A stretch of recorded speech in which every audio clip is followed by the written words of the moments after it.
Hello, hello, bienvenue dans cette nouvelle causerie dont le sujet est Dis-moi Mariama, comment construire son identité en ayant une double culture.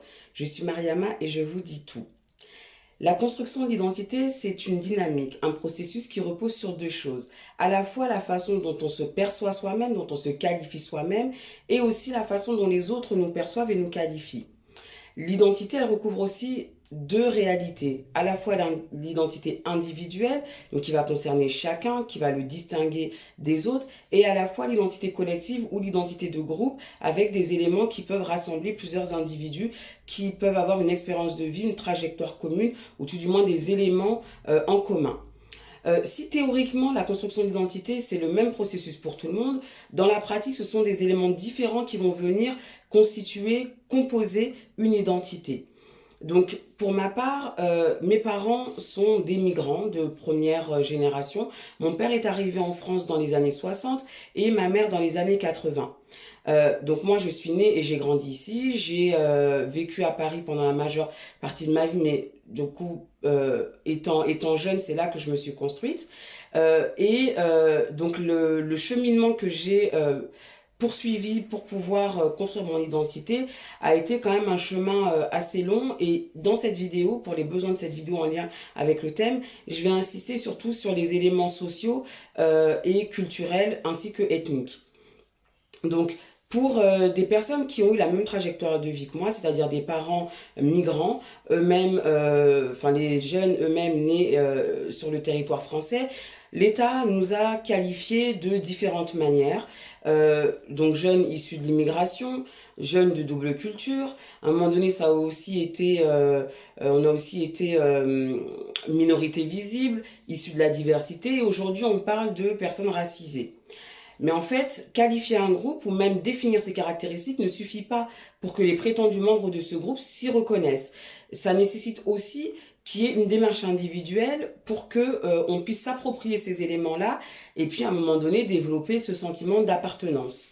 Alors pour ma part, en fait, les choses, ce que je vais vous décrire là, ce sont deux éléments différents, deux dynamiques différentes pour m'approprier à la fois la dimension sociale et à la fois la dimension ethnique et ou culturelle. Alors, tant que j'étais dans mon environnement d'origine, donc comme je disais à Paris, un quartier populaire avec, je dirais, une population multiculturelle, des familles issues de plusieurs parties du monde, principalement Afrique, c'est-à-dire à la fois Afrique du Nord et Afrique noire. Il y avait aussi Asie et Moyen-Orient, notamment la Turquie, la Chine, le Cambodge, le Vietnam, le Liban également, donc pour le Moyen-Orient. Voilà, enfin vraiment pour ne citer que ça, il y avait aussi l'Europe du Sud avec des familles d'origine portugaise. Donc moi, qu'on me pose la question de mes origines, c'est quelque chose qui ne me surprenait pas vu ce contexte-là, et je répondais assez volontiers bah, que j'étais malienne. D'autant plus qu'à la maison, c'est vraiment comme ça qu'on vivait, c'est-à-dire que nos parents ont reproduit les pratiques éducatives qu'ils ont eux-mêmes reçues lorsqu'ils étaient jeunes, qu'ils ont vu pratiquer lorsqu'ils étaient un peu plus âgés. Donc on parlait la langue à la maison, on mangeait bah, la nourriture locale. De la même façon, il nous arrivait de nous habiller avec des tenues traditionnelles. Donc, autant de choses qui, moi, m'a permis de continuer à baigner finalement, enfin de baigner dans cette culture, bah, la culture malienne et plus précisément la culture soninké. Puis, j'ai été confrontée pour la première fois à une différence qui là était plutôt sociale. C'est-à-dire qu'à partir du moment où j'ai été au lycée, j'ai été avec des camarades de classe qui ne venaient pas du même milieu social que moi. Là où j'ai grandi, c'était, on peut dire, un contexte socio-professionnel assez homogène, avec principalement des ouvriers, des employés, principalement des femmes au foyer aussi, où lorsqu'elles travaillaient, c'était plutôt voilà, plutôt des emplois manuels, dirais-je. Et bien là, en fait, je me retrouvais donc avec des personnes qui n'avaient pas cette trajectoire de vie-là, n'avaient pas les mêmes façons que moi de se comporter, de consommer, pas le même accès que moi à la culture et à tout un tas de choses. Et c'est là que je me suis appropriée, que déjà j'ai été confrontée à la différence et que je me suis moi-même qualifiée comme appartenant à un milieu social modeste. et donc issus des quartiers populaires. Donc ça a été la première phase, je dirais, de la construction de mon identité, puisque du coup, l'environnement duquel je venais conditionnait aussi la façon dont j'entrais en relation avec les autres, la façon dont je pouvais consommer aussi ou ne pas consommer, le mode de vie tout simplement que j'avais. L'autre chose sur laquelle j'ai dû progresser et cheminer, c'est le côté donc culturel et ethnique. Alors, donc comme je le disais, moi je me qualifiais de malienne. Voilà, quand on me demandait d'où je venais, c'était sans aucune équivoque, j'étais malienne ou tout du moins africaine, pour le dire plus largement. Et j'ai effectué mon premier voyage en Afrique au Sénégal lorsque j'avais 18 ans pour y rencontrer ma famille maternelle. Et là, en fait, ça a été un véritable bouleversement parce que moi, j'avais le sentiment de retourner sur ma terre, puisque c'est comme ça, comme je le disais, que je m'étais qualifiée. Sauf que arrivé là-bas, même si je parlais la langue, avec mon accent, hein, certes, mais je parlais la langue, je m'habillais comme les autres, je mangeais la même chose que les autres. J'avais l'impression, en fait, d'agir comme tout le monde là-bas. Mais en réalité, en fait, on ne cessait de me renvoyer à mon origine géographique, donc on me qualifiait de française, voire même de toubab. Et j'avais beaucoup de mal avec ça parce que, comme je le dis, c'est pas comme ça que je me percevais moi-même, c'est pas comme ça que je me présentais moi-même. Et pourtant, bah, il a fallu que je fasse face à cette réalité-là. Ça a été même confirmé lorsque j'ai voyagé pour la première fois au Mali 2 ans plus tard, où définitivement on me voyait, on me traitait comme une toubab. Et c'est là que j'ai aussi compris que ma couleur de peau ne suffisait pas en fait à me rattacher à un groupe déjà constitué. Et c'est là que je parle plus d'ethnicité pour le coup, donc cet élément visible qui peut distinguer des autres. Dès lors, en fait, j'ai dû donc repenser mon rapport avec l'Afrique et il s'est joué sur différents plans.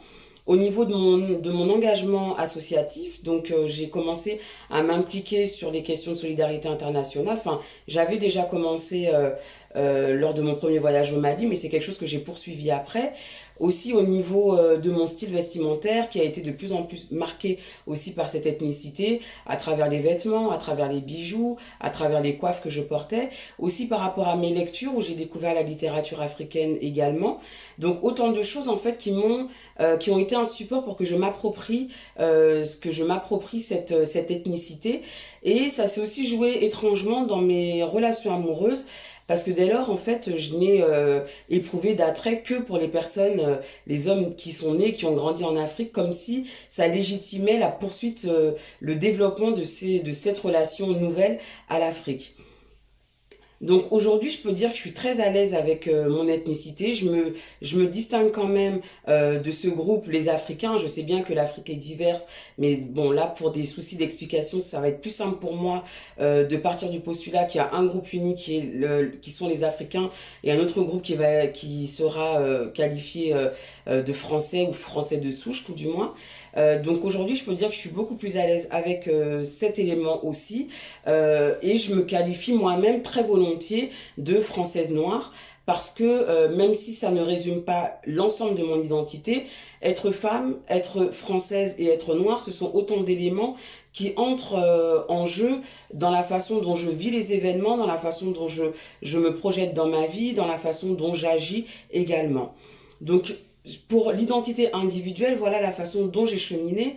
Pour ce qui est de l'identité collective, en fait, moi, j'estime que j'appartiens à une génération hybride, c'est-à-dire un groupe de personnes qui ont une expérience de vie commune, mais qui ont encore des codes à définir, des éléments à s'approprier aussi, parce que c'est une toute jeune génération finalement. Alors, à la fois, on se rapproche de nos parents, de par certains éléments qui nous ont transmis, qu'on conserve, mais on se distingue aussi d'eux dans la mesure où nous n'avons pas reproduit la totalité de ce qui nous a été transmis, dans la mesure où nous n'avons pas le même projet de vie. Par là, je veux dire que souvent, lorsque les personnes ont migré, c'était une migration temporaire. On venait en Europe pour pouvoir économiquement mieux vivre, mais avec toujours en toile de fond ce projet-là de retour. Alors moi, je considère que ici, c'est chez moi, il se peut que je migre plus tard, mais ce sera pas le même contexte. Voilà, pour moi en tout cas, je ne considérerais pas comme le même contexte. Donc en cela, on se distingue aussi de nos parents. Et à la fois par rapport aux Français de souche, je dirais, il y a cette expérience de vie qui est spécifique et notamment liée à la question ethnique.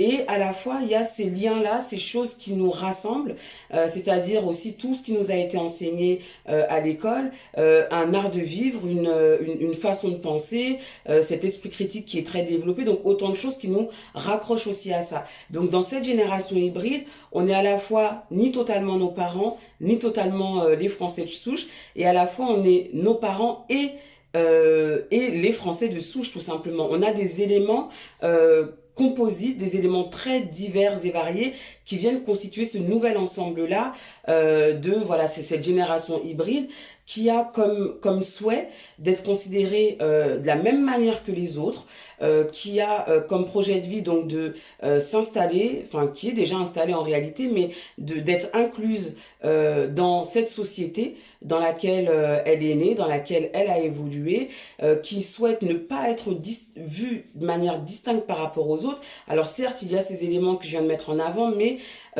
ces éléments qui doivent être pris en compte peut-être pour mieux comprendre la façon dont on peut agir, réagir, penser, sentir les choses, mais pas pour qu'il y ait un traitement distinct, un traitement différent des droits qui ne sont pas appliqués de la même manière du simple fait qu'on ait ces éléments qui soient sociaux, culturels ou ethniques qui sont différents.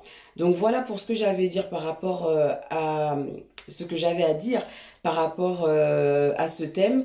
Nous aurons l'occasion de poursuivre lors du live de jeudi. Et puis, ben, pour les prochains thèmes à développer, je vous en proposerai deux d'ici la fin de la semaine pour que vous puissiez vous positionner dessus et savoir lequel je développerai.